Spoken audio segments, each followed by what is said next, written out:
Friday. Welcome to, and Randy, are you recording? She is. Wonderful. Welcome to another meeting of our Public Safety Committee. I think it's important, especially at this time, that, the summer's winded down and we're getting ready for the colder months, and certainly with COVID, how people will be going out, traveling, doing things will be very different on our corridor. But most important, I think it's always important. We're very lucky in our corridor, I think anyway, of the people that we have, the organizations that are here, law enforcement that we have, that everybody is very community engaged. And even when we have disagreements, the best part is we always sit and we talk them through, because we all have the same goal, and that's to have a safer, more comfortable, more tolerant, more understanding with each other, and a better corridor. And I know that we are doing that. We are thrilled today that we have, I see Officer Cinnamon Smith is on our call, and I want to kind of let her lead. Cinnamon, I'm sure many of you know her. She is a dynamo along the corridor. She is, make sure to go above and beyond to not only help, but to try to sit and talk and meet with everybody. And I think that is what makes our corridor and our area a little different than maybe with some of the other things that are going on, and gives me confidence in how we are navigating the things moving forward. So what I'd like to do is to have Cinnamon kind of go through some just basic updates of what's going on, any trends, any things that she sees, anything to look out for as we hit the fall and the winter. And we'll put up, we have set it up before, I'm sure F&A has it. It's a commercial burglary checklist that Officer Smith put together. We'll make sure to repost that today, but we'll actually kind of put it up. And Cinnamon, you don't have to read through the whole thing. I don't put you on the spot with this, but certainly. Can you hear me? I can hear you now. Okay. I'm not going to go through all the statistics, because if people want individuals, I can send that out. The biggest issue over there is thefts and burglaries. So property thefts and burglaries have always been our issue in that area. That was Jose. Hi, Jose. So luckily we don't have a lot of violent crime issues over in the corridor, but I could get you guys statistics if you need them. But the bottom line is, a lot of it is we have to make an effort to protect ourselves. We have to protect our property, protect our vehicles, make the moves. Like I sent you the survey so people can look over their properties and see where their weaknesses are. If they want us to come out and check over their property, myself, Officer Snock, he's our camera specialty guy. He could come out and help you with your cameras if you need help with that. So we just want to offer our services to you guys to make you safer, so we avoid anybody being a victim of crime. Got it. And as we hit, I guess, fall now, and things are opening up a little bit as far as dining and indoor dining. I see Officer Snock. I just talked to him. Hi, Mike. Hello. We do expect even more people on the weekends. I know you guys are sort of strapped as it is as far as manpower, but how can we better protect ourselves, our businesses, and look out for each other? Well, absolutely. It's crucial. Like when you're leaving bars and restaurants, which you should go to, you should be able to safely walk to the bar. I grew up in this neighborhood. So I would walk to the bar, because once you parked your car at night, you didn't move it again because you lose your parking. So yeah, walk to the bar, have dinner, hang out till 2. You should be able to walk home safely. I think the key is safety in numbers. People have to be aware of their surroundings, and it's best to travel with a friend. That's key right there. We can't be everywhere. We're going to try to, the more the bars are open, you're going to have more officers in the area patrolling, trying to keep vigilance of anything going on. But you got to take care of yourself first. So that's my recommendation for now. I think you're at what, 25% now, and by the end of the month it should be 50. Inside, yeah. Yeah. So, that's hopefully, within a month you could be back to 100%. That'd be great. That's the goal. But we'll work together and work on plans and see what we can do to help each other, so the neighborhood can make money and people can feel comfortable going out and spending their time and money out on Frankfurt Ave and Girard Ave, and everybody's safe doing it. That's the key. So we'll see, as it moves on and opens up more, we'll see what we can do to help each other out more.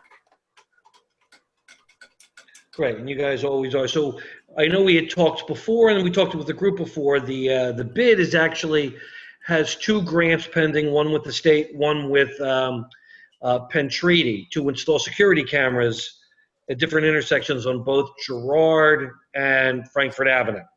In fact, we have a meeting with Penn Treaty next Wednesday. And our goal is obviously, it's a surveillance tool, it's a crime prevention tool, it's a crime solving tool. We hope to have it hooked up so that you can watch it live. How do you think that can better help you guys? Because it'll actually be at problematic intersections. Do you think that'll make a difference? Come on over, Mike. All right, so I'm gonna slide in. So actually, just this morning, I reached out to Mark in regards to having that documentation of the owners, who's available to the cameras.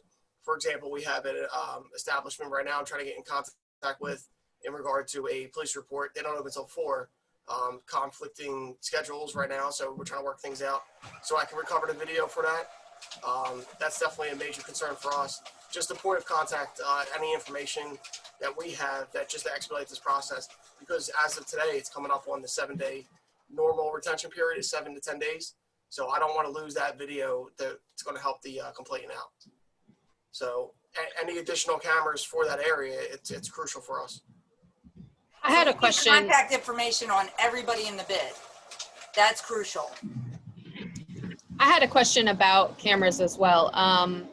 If people wanted to register their cameras so that police know that they have a camera in that location, how do they go about doing that? It's on, the best way to do it is if you Google SafeCam Philadelphia, SafeCam Philadelphia Police, any of those options, it'll come up and it'll walk you step by step how to register. It's very quick. It's 3 steps. And I could go along the Ave and Girard and drop off flyers, so that way people know. But then if you want to shoot out an email, let them know. That way we can get them from both angles. Yeah, if you could drop off at least a flyer at our office, we'll be able to scan it and make sure that everybody gets it via email as well. In fact, we can even add that to our newsletter today. I was just going to say. And in fact, I'm glad we have Officer Snock there. Mike, one of the things we talked about, and we certainly talked about it with Officer Smith and the captain prior really to COVID, when we were moving freely. I know you guys want to engage going to the businesses regarding not just encouraging the installation of exterior cameras, but how they should be placed.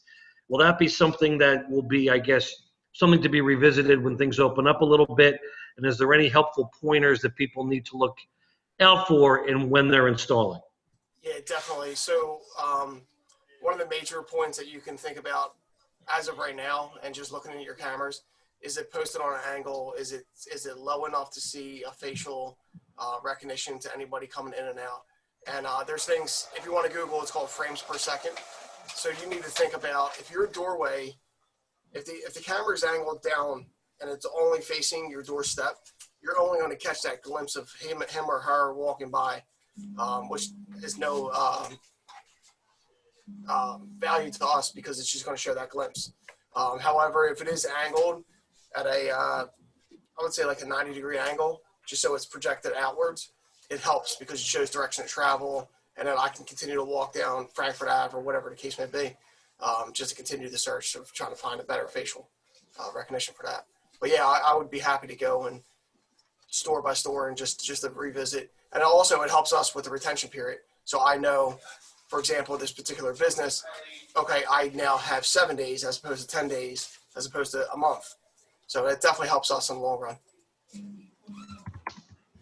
I'll put in the chat, if you don't mind, Officer Snock, your email. If people want to reach out to you, our business owners, Sure. to talk to you more in detail, they're always available for you guys, within a reasonable amount of time. Obviously, they're busy Sure. to help you do that. I mean, I think that's the key is, as we are moving on in this current situation moving forward, is how we best protect ourselves, but how we best communicate.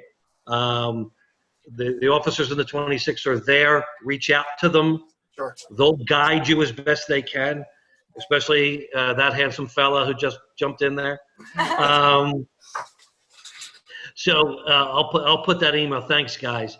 You can also put my personal cell phone number in there. I don't mind. Okay, I will do that before we hang up. Before I open it up to everybody else with some specifics, and again, I know you guys are busy. One of the things that I hope you guys know, we just received from the city of Philadelphia an award of $75,000 a year to focus on cleaning at Front and Girard. That's going to be a focus for us. We also got SEPTA, who's going to be starting to make improvements over there as well. I know that is one of the hot spots of the area. We are also not immune to some people over there that are struggling and things of that nature. I know we have our friends from Lutheran Settlement House on the call, and we want to try to help. What are some suggestions for us as we are trying to, listen, we have thousands of people that get on and off that L stop every day, and we have businesses there. Help people feel more safe, secure traveling in that area. Any suggestions? I would start off by saying make police reports. We don't know. We can't reflect our numbers. So it all starts off with a police report, and it just domino effects from there.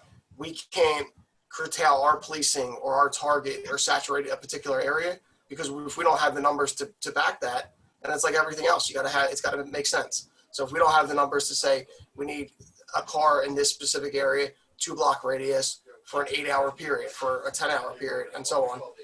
If we don't have the numbers, it doesn't make sense. If it's needed that the manpower is needed more east, more west, more north, or south, then the numbers depict our target policing. So make the police reports, because that's our number one biggest target. And I think one of the things you touched on there was, I think it's important for everybody, because I know you guys deal with it a lot.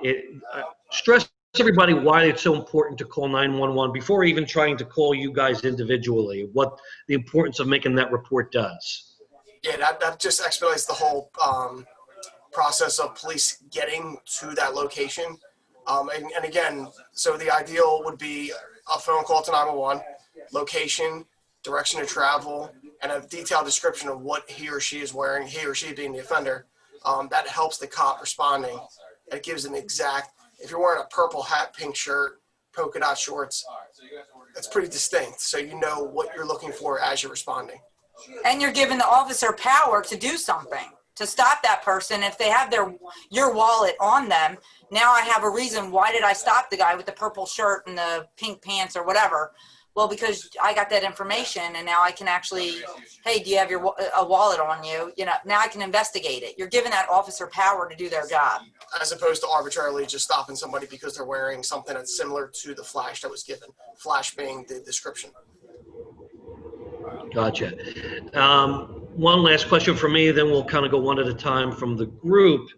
I think the last time we had one of these calls, I know Captain Fisher was on, and he kind of went through, I guess, your manpower, how many officers, and sort of patrols. As we sit here now, it's September 11th, certainly a day to remember. How are your numbers for patrols? I know you're on 3 shifts. As much as you could tell everybody, just so you know, here's the shifts to have more people, how many approximately, that type of thing. The numbers haven't really changed since the last meeting. We still have maybe 1 or 2 cars in this area. Your PSA is 3. So that's we have 3 PSAs, 1, 2, and 3. Fishtown would be PSA 3. So we have 1 to 2 cars in that area. Of course, other cars could come over and help out if we have like a priority call, like a robbery or something like that. But as far as just responding to like theft reports and things like that, you have 1, maybe 2 cars if you're lucky. So it's, unfortunately, that's why the wait time is an issue, but there's nothing we can do with our manpower. That's where we stand now. And it's getting worse. Like with what's going on in the country, more and more officers are, if you're close to retirement, you're going to leave. Or if you have there's cops with CDLs that are saying, I don't want to do this anymore because I'm getting thrown in as, a bad guy because it's the movement right now. So you got people that are retiring before they're even vested. So it's not a good time, but we're trying to give 100% every day, you know, and do what we can, but we need your help too. I know a lot of people think cops don't need you. We do. We need you to be aware of your surroundings. We need you to, you know, fortify your businesses and do the necessary things you have to do to keep your property safe. You know, stop leaving your laptops in your car. We need you to take the little steps. And I know it's crazy to say things like that, but you'd be amazed how many reports we take daily that are people leaving valuable items in unlocked vehicles. So we need your help. So. And also when it comes to reports, like Cinnamon was saying, if you have a theft report, it's kind of lower on the priority list. So when it gets bumped up to the detectives, because detectives are going to look at the aggravated assault shooting as a higher priority. So my goal is just to expedite their process, is to recover the video, package it up together and say, here's the report, here's the offender known to the 26th. This is what they did. Here's the video, sealed, delivered. Here you go. Submit the affidavit for the warrant. Now, with that being said, that's only going to help us moving forward. So from our perspective, it's the report, the initial 911 call, the report has to be written, which means that we need a complainant on the job, and then just follow the steps from there. And then I'll do all the running. I don't mind doing it. I actually enjoy doing it. But just cooperation. As long as we have the cooperation, we can really turn this around. Because it is, and again, keep in mind, Christmas is coming, the holiday season. It's robbery season. We call it robbery season. Tis the season. Yeah. And it's a shame to say, but all these package thefts and things of that nature, it's just going to continue to spike. So we're going to need to nip it in the bud now.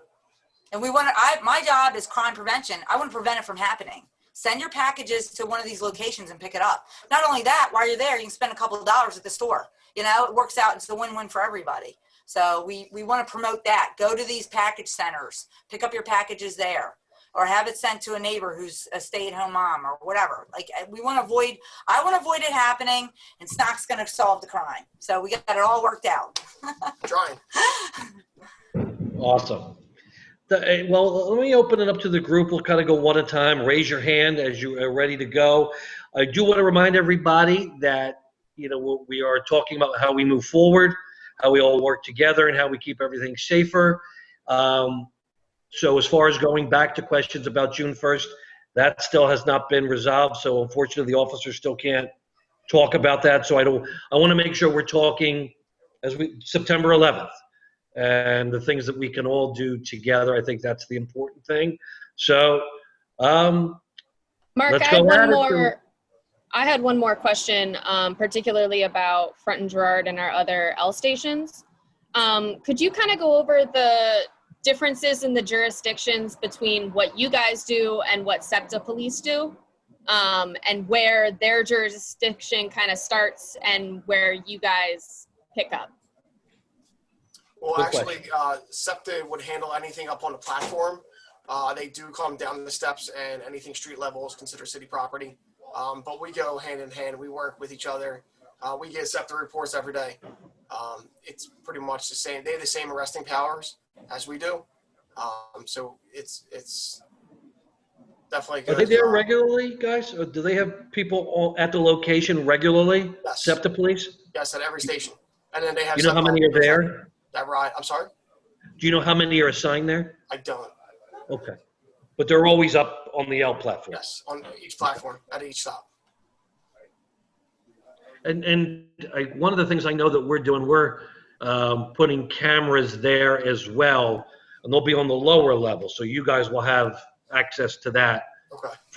As well as, I know Janae from the Saints on there, that's going to be one of the hub stops where we'll have the camera hooked up and linked in. So hopefully that can help a little bit. I'm sure at night it gets a little worse as people are getting out, coming back and forth.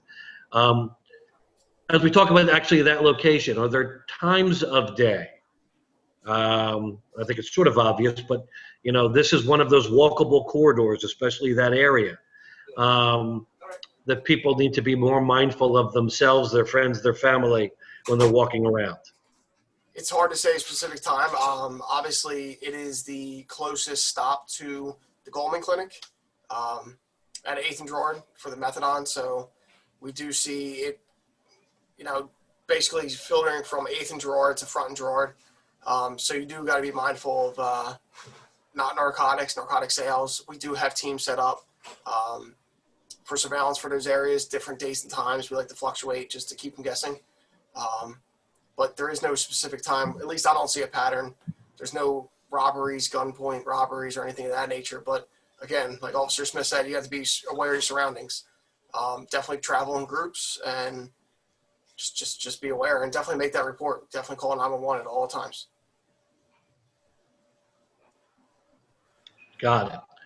I don't know about theft during certain times when it comes to, that intersection, but there definitely is certain times where you can see more activity from the people that come from the methadone clinic, I would say.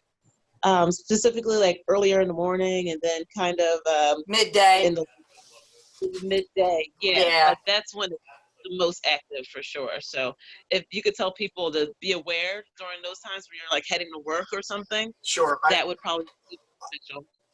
I agree. I actually don't know the exact number off the top of my head, but I think it's somewhere near 800 patients a day that that clinic sees. So imagine that's the major transportation hub, Front and Gerard. Jeez. And that's just the one clinic. We have another clinic on 4th Street as well. So it's a major transportation hub. There's a lot of complexities to it.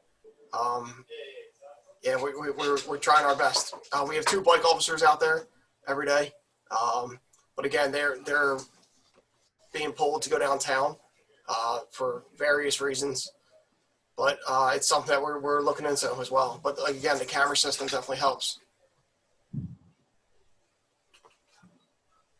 I know it's hard for you guys, I suppose, for all of us, because people being out there is not a crime, So And they shuffle. we Like, always even want to if remind everybody is, even if we try to move them along, I've been out there on a bike, and you tell them like, hey, you got to disperse, because sometimes you can't even walk past on the sidewalk. And I'm sure all of you have seen it, where it's like there's the crowd just hanging out. And I tell them like, hey, you got to move on, like, and they shuffle to the next corner, and then Right. they shuffle to the next corner. And like you said, it's not illegal, but you're still blocking the sidewalk. You got people that need to walk by, then they shuffle to the McDonald's lot. And so our hands are kind of tied because we want to do something, but we really can't because they're not, like you said, breaking the law, but it is kind of like obstructing the sidewalk. Yeah, that's why we put chains on our steps so people weren't sitting there kind of just, we're not open, but we put chains there to keep them from loitering. We're going to make it look better, but yeah, that's just so it's not more traffic just sitting right there causing trouble. well, Janae, just so you know, keep a lookout. Ready, Willing, and Able, our new cleaning crew will be out there Monday. So we'll have now 2 crews that will really be focusing, hopefully we'll do a lot of good, at least staying on top of the trash removal, and with the septic improvements that are coming and some other things, hopefully that will help as well. And Maybe, again, Mark, you could just ask about the long flat surfaces that they do have on the sides along Front Street where a lot of people sit.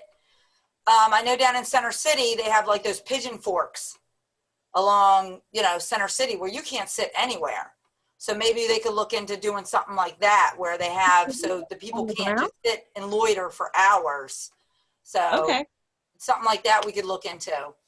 yeah, and I know we talked to Stephanie even about the benches that are there that they're looking to renovate that as well, to keep people moving. Yes, we don't want it to be a stationary spot at all. You're there, get off, come to Fishtown, spend your money, and keep it moving. Right. Well, guys, how can we help, right? And Councilman, that's to you the question. And I know, like whenever these officers are always getting pulled downtown, right? Like, and when I called I called the mayor's office and I called Brian at the time, they chewed these guys up. They told them, you guys got to figure it out, right? Well, they can't figure it out. We know we need 140 officers, right?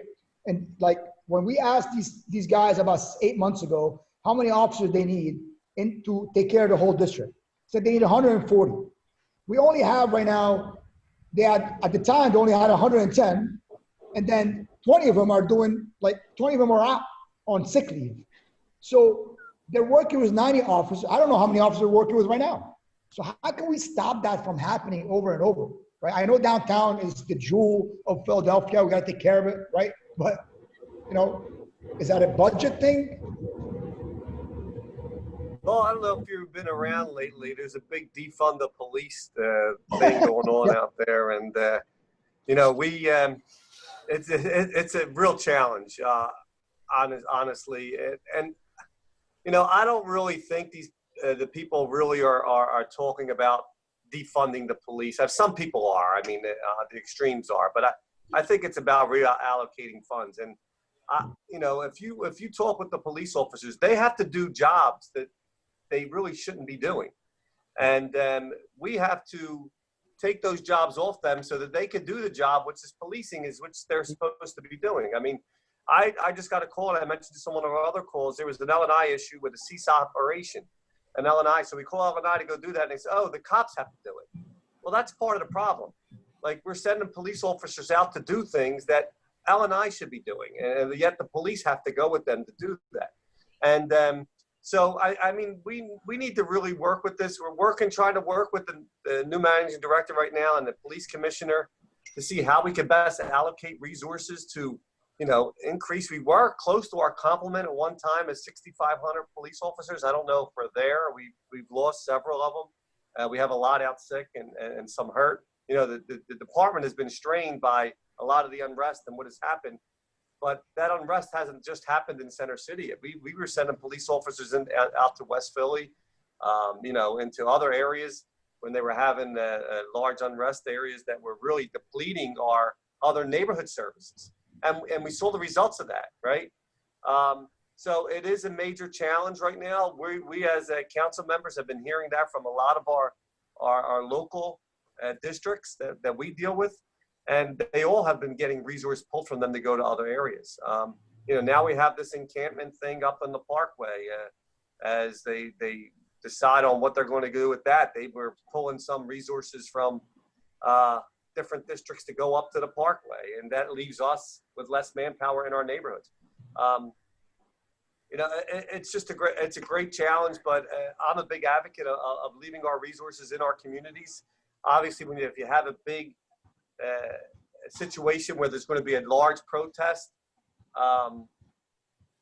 it's not much we could do as far as reallocating our forces to different areas. But we're working right now with the police commissioner and actually some police officers to come up with some ideas to be able to better deploy our police to the jobs that they're supposed to be doing instead of having them do everything. I mean, you know, everybody wants to say the police are the bad guys, but we put them in those positions. They have to go to, you know, whether it's domestic dispute or whether it's community relations officers going to a store who's fighting with a neighbor, or you know, a traffic accident that, you know, you have an armed officer there that's stuck there for several hours.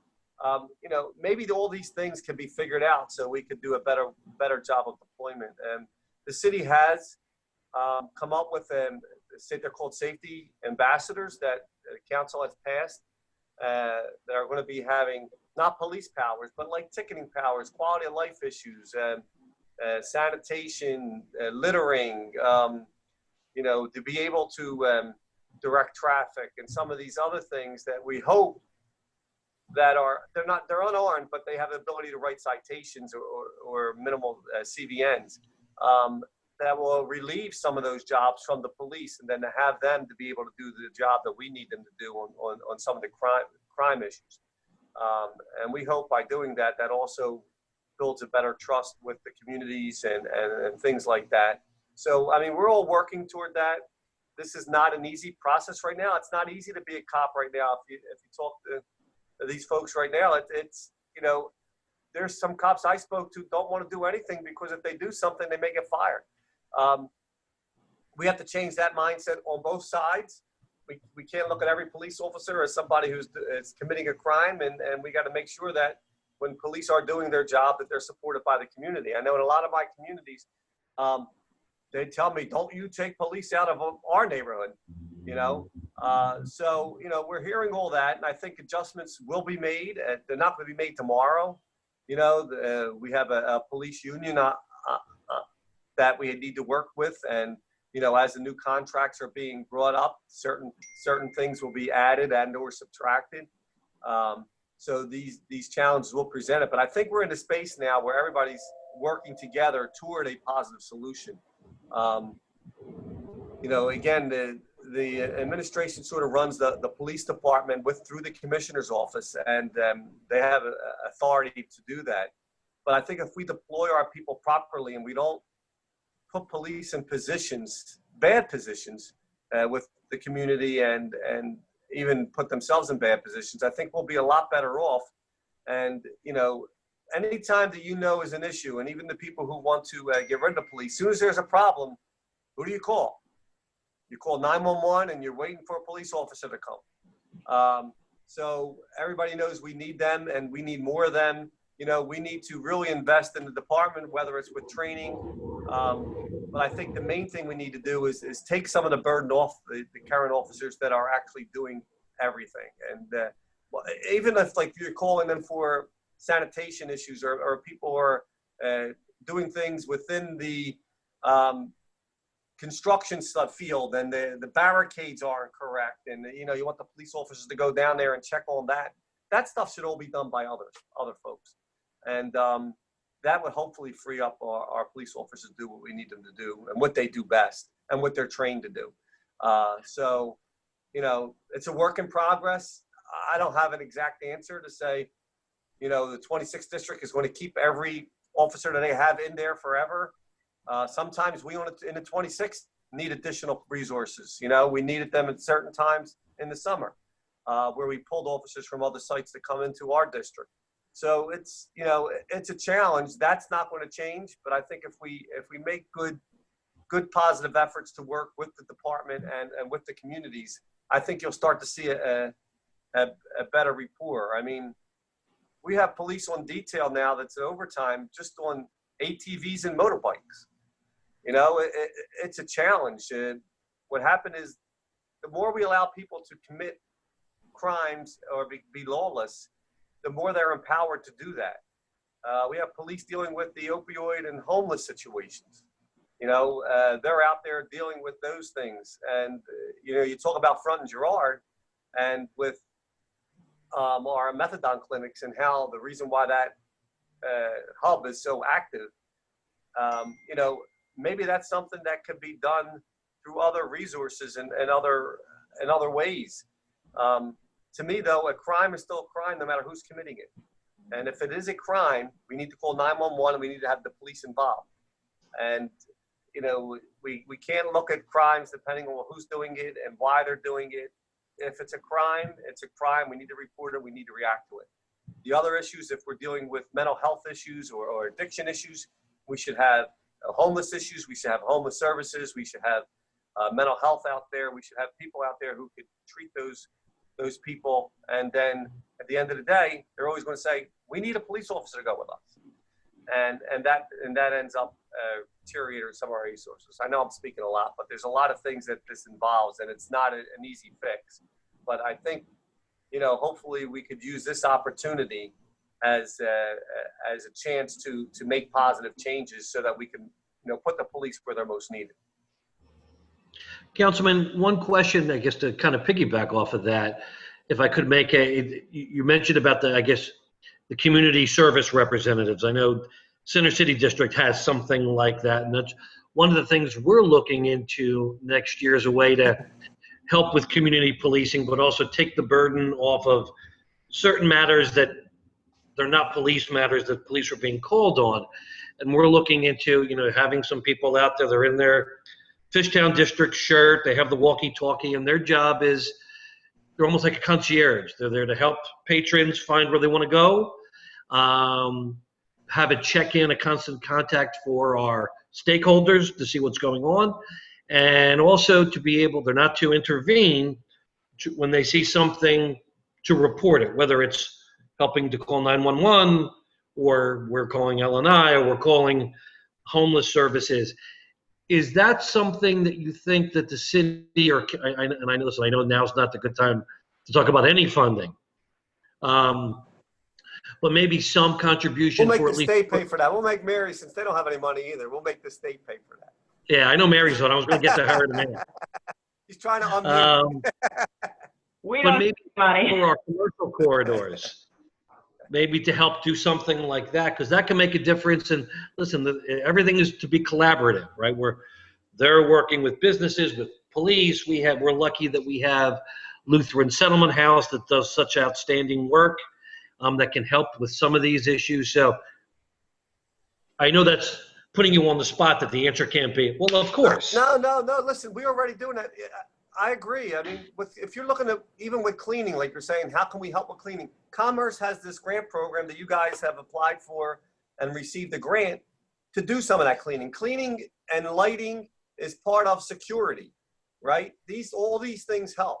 So if we could keep it clean and people don't look like a trash bin, and we can make sure it's bright and lit, those things mentally affect the crime and what people think they could do in those areas. So grants from Commerce, from the city, actually help with that. Grants to also have these type of ambassadors. We're working right now on South Street with the same type of model, right? To be proactive, engaging, working the folks. Tell them, hey guys, if you're parked there, they tow after midnight, so you're not fighting after midnight, so people know ahead of time. Trying to engage folks in a positive light instead of just hammering them all the time, right? These I guess if they're going to be ambassadors for the bid or whatever you're going to call them, can tell them where to go, where to park, what the problems are, or even if, listen, don't if you're parked here, you're probably going to get a ticket because the parking authority comes around and they're tough, and if they decide to park here and they get a ticket, then oh well, but you're doing your job. That helps with policing. All right. We don't want those folks though trying to lock somebody up or grab them or do anything. I mean, that's a police job. We want them to reach out to the police to do that. But no, I think that that's something that we could put a program together, and maybe that is through Commerce also. Funding is going to be challenged right now. But I mean, that's not saying we can't work on something. So when our funding does happen, we're able to promote these things. It makes sense to be proactive, to be engaging, to be friendly. These are all de-escalation methods to help a situation. And therefore, we would need less police if that happens. I mean, that's the mindset. But again, if we do see a crime, we can't say that, we're picking on people who are doing something wrong. We're not picking on them. They're doing something illegal. So at that point, that has to be reported. The more you report it, the more 911 calls. When the captain goes to their meetings and they have all these 911 calls and they're questioned, that actually even helps with resources. Not that they're going to flood you with a bunch of cops because you have a whole bunch of calls, but they know where the problems are, and let's try to address these problems. I mean, we don't want shootings and murders. They're up also in the area. I mean, we want to try to prevent these things from happening. So I would say that as the city is concerned, yes, we need to look at ways to better spend our resources. I mean, you talk about resources throughout. Let's look at how we could do that. Next year's budget is going to be even more difficult than this year's budget was. As long as people aren't back to work, we're not collecting wage tax, we're not collecting business tax. It's going to be people not paying real estate taxes. All this is going to go into what we could do the following year. So that's why it's also smart to look at how do we safely open up our economy? How do we smartly open up our economy? How do we make sure that, we have things that we're doing now as our caseloads are down, as our numbers are down with COVID? How do we help the city feel comfortable enough to open up? I don't want to get into that because that's a whole nother conversation, but we want to continue to advocate for that, because right now is the best time to try these things, because in the fall when the flu comes and then people are not going to know if they have the flu or the virus, is the city going to consider, we got to shut everything down again? We want to make sure we could operate and do things safely, securely for economy. All this is tied together to crime and safety. And the more people you have on the streets, the more safe it is, right? The more businesses that are open and operating, the more safe it is. And because people see things. And, the mental health, the anxiety levels of folks who aren't doing anything and want to do them, that also affects crime and things that go on. So when we're talking to the health department, they're talking about, you can't do this because of health reasons. We got to look at the big picture. Well, maybe we should do this because there are some other health implications out there if we don't do it. And trying to convince people is difficult, but I think if we gather together and start pushing this message forward, And especially with Commerce can only do so much. They're within an administration where the top tells them what to do. But if we can't do this, maybe we can have resources to work with the ambassador officer, or maybe the ambassador officers become part of the cleaning program. So the cleaning and the ambassadors together. I don't know. We could think outside the box and come up with a plan. But I'm not saying, no, we can't do it because we don't have money. Let's look at it and let's see if it's a possibility how we could add something like that to our already existing programs. Gotcha. I don't want to leave out the talented, lovely, gifted Representative Mary Isaacson, who is also a dear friend. Mary, anything you want to add? I know you've been sitting there patiently. We're not asking you for money at this point, but just any suggestions. Good, because there is no money. No, look, Mark, it's great to serve with Mark because, how do you follow that? He said it all. But it truly is, he brought up South Street. We have these challenges all over in the city right now. And Mark is absolutely correct that the psychology of everybody getting through this pandemic and trying to open up as safely as we can, because we do recognize that we all have to survive beyond just the COVID. And you have to think outside the box and come up with a plan and all work together, because you're all businesses and community members together, and you have to get through this together as we try and just figure out how we're going to do this. Philadelphia is finally starting to open, and I don't think anybody wants to be shut down again, even as we're going into the fall. Which, so it's just a matter of trying to figure out how we can do it, and with the resources that we have. So. Thank you, Your Honor. I know we're running late on time, and I know Officer Smith is still there. Now. The judge, Your Honor. By the way, Mark, I miss your Golden Gate Bridge background. Oh, I'll put that. That was my favorite. Yeah. I was in San Your head was Francisco. bigger than the bridge. That was normally during the COVID crisis when we're dealing with homeless. I felt like we might as well be in San Francisco. Right. Officer Smith, I have a question, because one of the things I'm sure you all know by now, when we probably only got to do it for a few weeks, the bid, knowing certainly prior to COVID about the officer shortage and the issues with interaction with our businesses, and part of, after looking at the surveys that were used in the creation of the bid, avenue security, corridor security was a big part of it. So we actually paid for a extra foot patrol overtime for 2 officers. And their goals were, besides to have actual walking officers from Thursday and Saturday at certain times, but to go in and out of businesses. So we only really got to do it for several weeks because COVID hit, and certainly budgetary issues hit for us and other issues. But I want to ask Cinnamon before we let her go, because she was one of the big proponents who was out there walking, and it was cold back then, because I remember walking with her, how she found it during those couple of weeks. So Cinnamon, if you could give any thoughts to that. Of course, if a business area can afford it, I think it's great. And I love going into each business, getting contact information. Officer Snock came with me the one day. Like I said, he's our video specialist, so he could discuss. I personally hate these Zoom meetings. I'd rather be one-on-one. I love going into businesses. I love going in, talking to people. I think you get a lot further that way. Sure, if you can afford it, I think it's a great tool, especially along Frankfurt Ave. When you have your club, the bars are reopened and the restaurants are reopened. It's a great tool. Have your officers out there walking a beat, going into individual stores. And like I said, just having contact with the owners in the neighborhood. I think it's great. It's great. South Street, it would be great all over the city, anywhere where you have areas like that you can afford it. But we also understand where the funds are right now. And just to piggyback off of what Mark said about like different departments handling things, I don't want to throw departments under the, bus, but we can't hide behind COVID.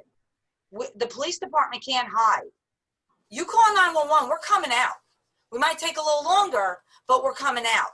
other departments, I'm not going to name departments or name names, they can say, oh, well, due to COVID, we're currently shut down, or we're working from home, or we're this and that.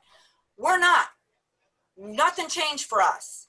So I just want to apologize to anybody if we were late getting out. But I mean, we were, like you said, we're L&I, we're domestic counseling, we're Department of Human Services. We're doing it all right now. Yeah. And we don't shut down for anything. So we're still here for you 100% in every aspect we can be. But I can't hide behind anything. I'm here for you. So it might take a little longer, but we are still here.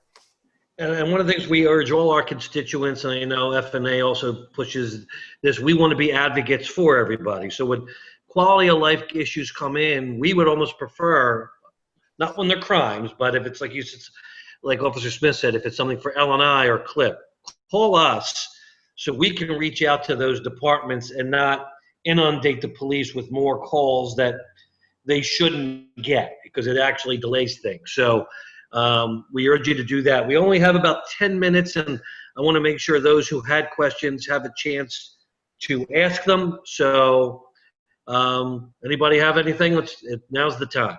I have a question, Roland. Can we put down signs like drug-free, drug-free area and no loitering? Who would do that? Is that something we ask street to do? Like around, in these where people are just hanging out? And I mean, besides putting the spikes up, like we said, right? Because eventually we want to make that area pretty. But, when we want to we're working on fixing, part of the master plan to make sure the L-stop is people are comfortable going in and out of there all the time, even people visiting and everything, right? So can we put down signs like that? Would that help? If we put these signs up, no loitering, no littering, and and drug-free area? I don't think there's any legal authority behind it. I mean, it's like anything else. We're all bound by what the laws are and what they can enforce. I know what we're going to do for our entire corridor is when we put our cameras in, including in front of Girard, we're going to give all of our businesses, our stakeholders, signs that say, this area is monitored by surveillance cameras supplied by the Fishtown bid. You'd be surprised how much that can serve as a deterrent for people to, hey, just keep going, because they know the cameras are there. But I think as we clean and make improvements, and it's going to be a work in progress, and also make sure that those that want resources can have it, that we'll be able to make it a safer place. And we can certainly put signs there for whatever that's worth. But I don't want to speak for the officers, but they can only enforce what they're allowed to enforce, what the laws say. And to be honest, what they've been told they can or cannot prosecute. So yeah, even if you have like a drug-free zone, I mean, the sign says that, but it's not going to say, all right, if somebody's dealing drugs in that drug-free zone, I mean, the officers can speak for that, but it's not going to say they're going to go arrest everybody that they see there. And even with the loitering, I mean, I know with the Bailey agreement, there's certain things they can and can't do. So, I mean, can it hurt? I don't think it could hurt, but I mean, I don't know if it would really add to more protection, except for the notion that, the community's getting signs put up. That's just my opinion, but.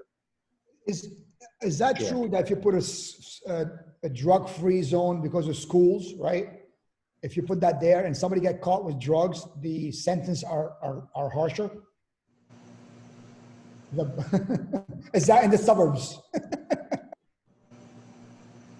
That's the idea in Bucks County. Exactly. That's what. All right. That's it. Okay. Yeah, it's complicated. You have to be charged. You have to be willing to charge folks with that. There's so many programs now that are around for people with second chances, and where they give them drug programs and different things like that. I have the no loitering signs I could actually drop off to the businesses. And like they said, you could put them out, but it doesn't mean I can arrest for it. Right.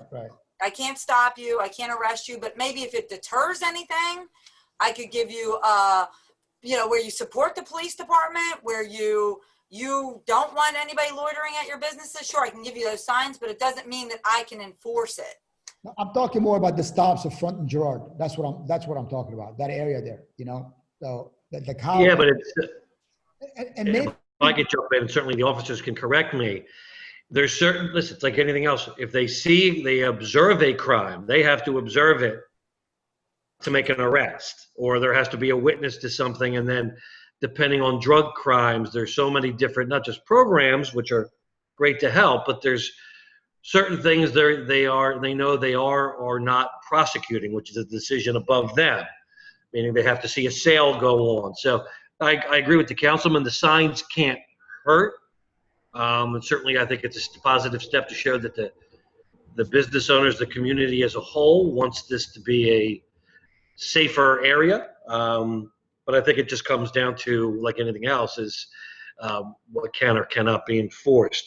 I want to move, Chris, is there any other questions? I don't want anybody, because again, we can keep talking, but I want to hold up the officers more than an hour on the phone if we don't have to. Is there any other questions for them? Or our elected officials, for that matter? Or for us? Jamie? I guess so. I do keep hearing, obviously, about defunding the police being about transferring services that aren't necessarily police duties to other departments or other services are better, equipped to handle certain issues like L&I or mental health issues or, other issues. Does Philadelphia yet have a plan to start? Bridget, that's 700. Does Philadelphia yet have a plan to start trying to divert or work together with certain other organizations and partnerships to try to steer some of those calls and complaints towards other organizations before the police even need to be sent out? Councilman, are you aware? I know there was proposals, I guess, from even the commissioner, something similar to kind of what Jamie was talking about, or is that something that's still being discussed? I missed it. I know I was muted because I was giving my password out to everybody, but what was the question? I was just saying, I know you had been speaking of this earlier, but how you even recognize that sometimes the police are responding to things that aren't necessarily in their expertise, like L&I issues or mental health issues. And I had been wondering if any plan was sort of put in place to actually divert any of those calls. Yeah, the commissioner's actually put a task force together to look at that. It's in progress right now. I don't think there's anything that is being shared, that what the changes are going to be and how they're going to divert, whether it's a phone number instead of 911, or are they going to use 311, or if it's not 311, they're going to use 211. We're using 211 right now for school district issues. So that's all in the works to see how we could do that, because like you see what the officers had said too, that, we have been using them for a lot of things. And even during COVID, especially when we went to reach some of our counselors, our homeless outreach and stuff, and they said, well, we're not doing this right now. Who else does it? Right. So we actually put more of a burden on the police. And so I think knowing that, and that these folks are also going to have to be essential personnel, that if something like this happens again, you can't go back to the way it was and say, only the police deal with this now. So it's a process that's taking place, and the commissioner has put a task force together to go over those things and see how we could work, because it's with the other departments too, right? The other departments are also involved, so they have to take responsibility. Now, of course, if there's a possible crime related to an issue that homeless services is going to, or crime related to an issue that L&I is going to, we're still going to work with police to do that and have them available, but just not put everything on the police to do.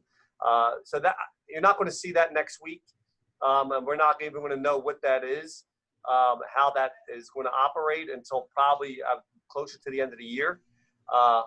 But Okay. Knowing that it is in process. Does the task force have a name? I think so.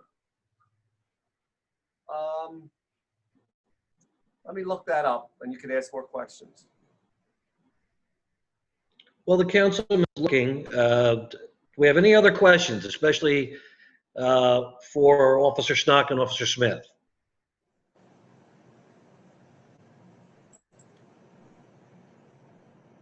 All right, thank Anyone you, at Mark. all? Mark, you have our email if you need us. We're going to be signing off because we have other stuff to do, but you have our email. If you need anything, please don't hesitate.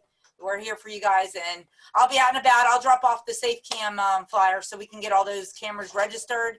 And if anybody needs help with what placement of cameras, Officer Snock's the expert. He's got you. So I don't have my wallet on me to give her money, but thanks for having us. Can you drop off an iced tea for me too, please, on your way? You got it. You got it, Ron. All right, guys. Talk We'll to get a you. bunch Thank for you. Thank you, Dynamic Duo, for everything. Thank you. Thank you. Thank you, guys. Hold on, let me get this.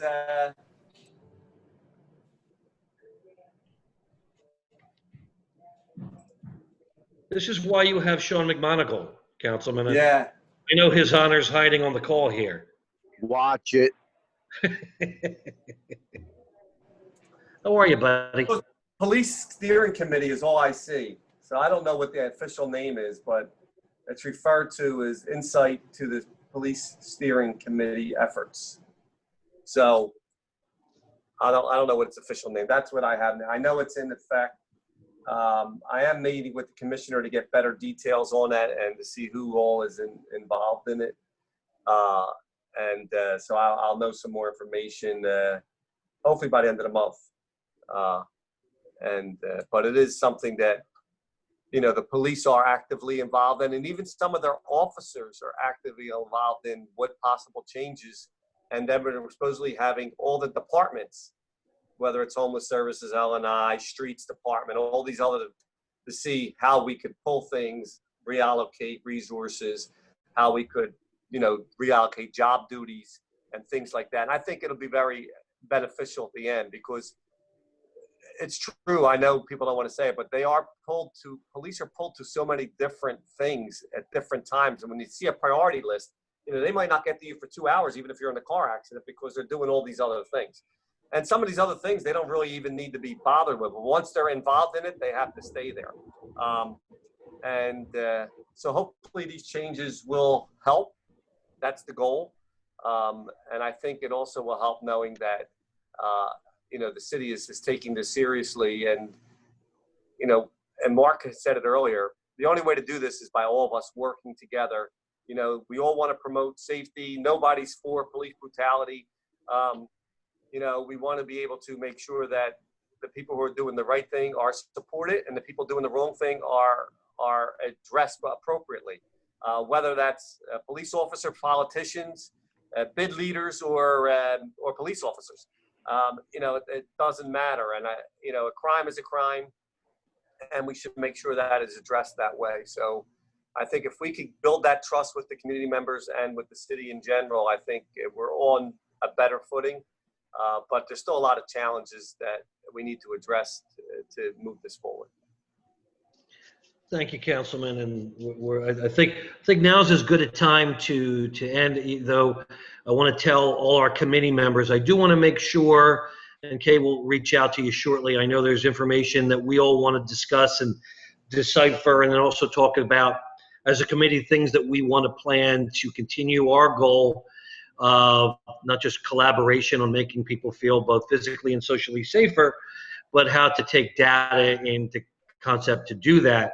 So we can really lead the way to do that. So I'm going to ask Kay to maybe set something up just for the committee members so we can also kind of talk through things. I want to thank Representative Isaacson and Councilman Squilla for their continued unwavering support. The councilman, I know I've been bothering the you-know-what out of him, trying to help our friends at the Fillmore, which we're still going to do. And Councilman, I appreciate all your help with that. We're going to continue. Listen, every effort we've made has been a fight through this, even with whether it was gyms or now catering and you know, venues. It's a battle, and I think the convincing part is we got to keep convincing them until they change their mind. And I think every time they change their mind, they realize, well, yeah, you're right. It really wasn't a problem. you know, and the only way you know it's a problem is by trying it and doing it and see what the problems are. And then we get a better hand of what we can and can't do. But if we don't do anything, we're never going to know.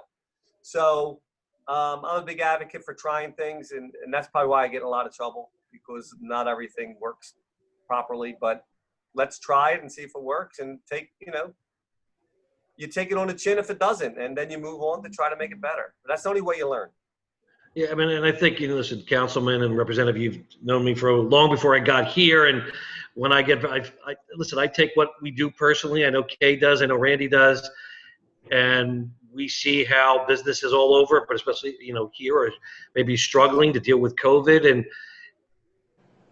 we understand the ways we have to navigate things to get things done. And listen, when I see a place like the Fillmore and Punchline Philly, those are just hundreds of jobs here that are lost while they can't operate. So while I think we've found some creative solutions to do that, it's nice to know that we have folks in our corner to keep that battle. And I think it's important for everybody on this call to know that that's not always the case in some areas where we live, but Representative Isaacson, Senator Farnase, who I know unfortunately is leaving us, Councilman Squilla, Councilwoman Quinona Sanchez, Councilman Clark.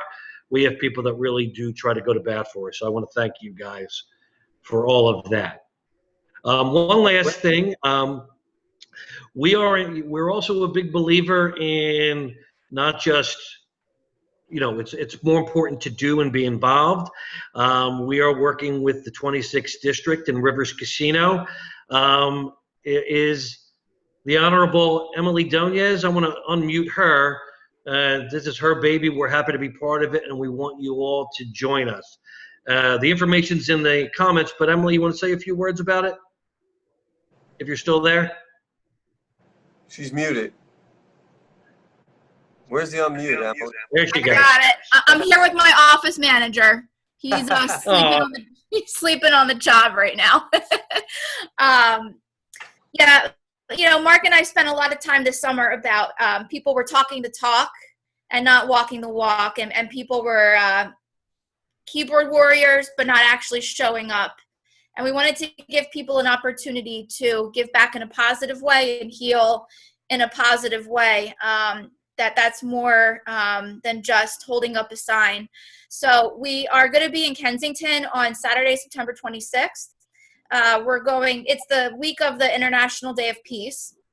So we're partnering up with the Table Ministry.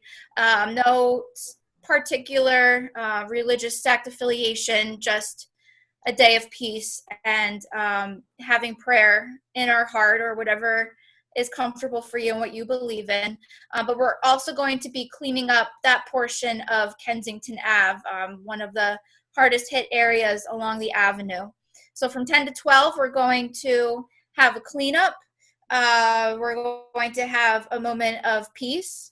And then we're going to finish up with the free barbecue for volunteers from 12 to 1.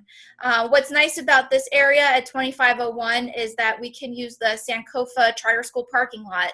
So you can park your car or bring your bike and have it be in a safe and secured area. The barbecue is free just for people that volunteer. You'll get a ticket to exchange at 12 o'clock. We have a lot of people that have already signed up, which is great, but we're still looking for more volunteers, and we're also looking for donors. Not just monetary donors. Money's great, of course, but we're looking for people to donate to the barbecue, whether it's food, paper products, water, napkins, trash bags, sanitizing items like wipes or hand sanitizer, brooms, dustpans, all of that.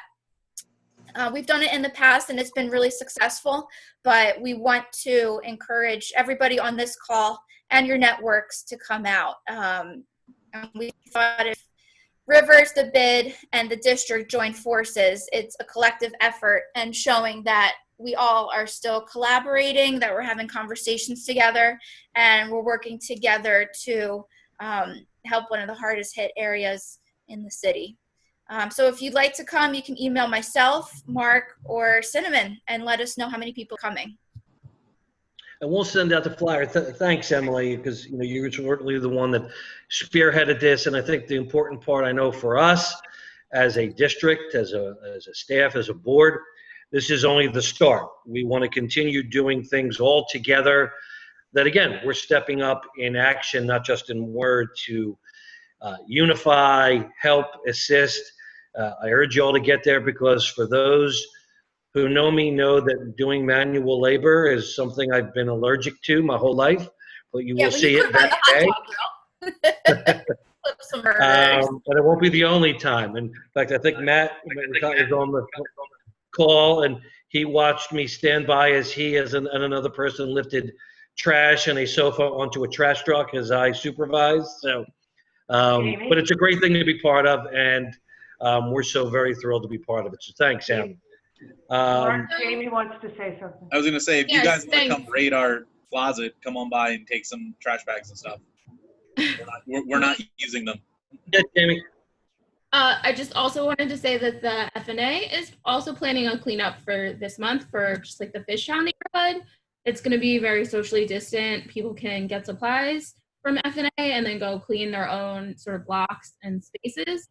I can just send more information about that flyer or whatever material we come up with. It should be on the 19th. Joe can also confirm. But yeah, so there's also that opportunity. No, that's great. It's great to, I was going to say, if resend us the flyer, we'll circulate it. I know Emily said the email, the PDAC will do it. But it's wonderful to see people, all of Fishtown folks and the Kensington folks stepping up to help. So thank you, guys. And I'll just do a shameless plug here. I'm sorry, I'm going to compete with you a little bit on the 26th, but I'm having a shredder event with Commissioner Al Schmidt at Delaware and Spring Gardens, so people can deal with their shredding from all the cleaning up you've done while you've been staying at home and working at home. And if you should happen to need to drop off your ballot, we're right there at the commissioner's office. Mary, what time is it? I think it's 9 to 1.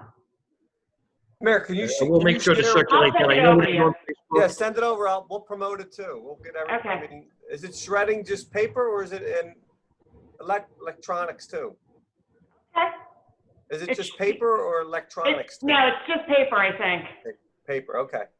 Right. But and the commissioner's office is out there, so anybody who has questions with the ballots and everything else, they'll have a table there. So tell your friends. This way people can come out and safely get an answer or get a document or drop off a document. Thank you, Your Honor. Thank you, everybody. I think this was a great meeting, an informative meeting.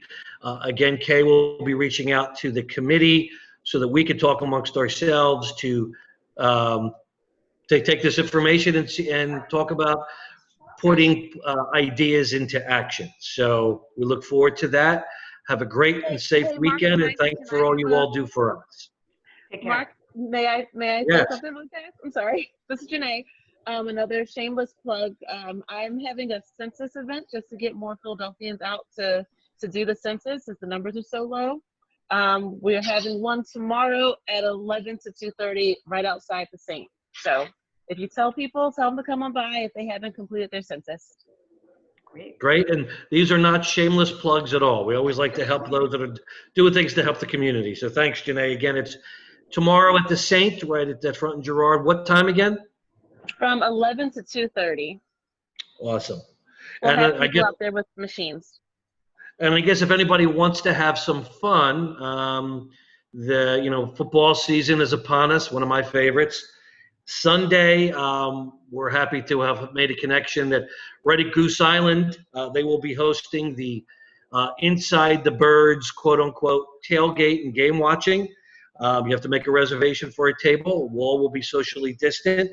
There'll be a live podcast taping from 10 a.m. to noon of the Inside the Birds podcast, which is Adam Kaplan and Jeff Mosher, who are Adam worked for ESPN for many years. Jeff worked for the Inquirer. They're great football writers. Derek Gunn, many of you may know from Comcast Sportsnet.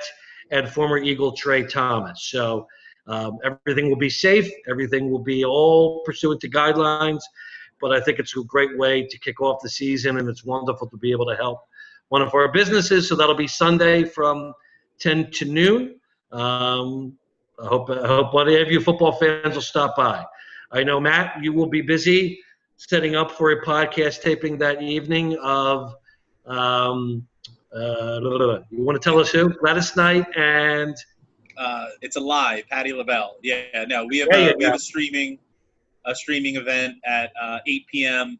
on Apple Music and Instagram Live under Versus TV. It's they just did one with Brandy and Monica, which was incredibly huge. It's an honor for us to have them in our building. Just please don't try to come. It's all streaming, yeah, it should be a really good time.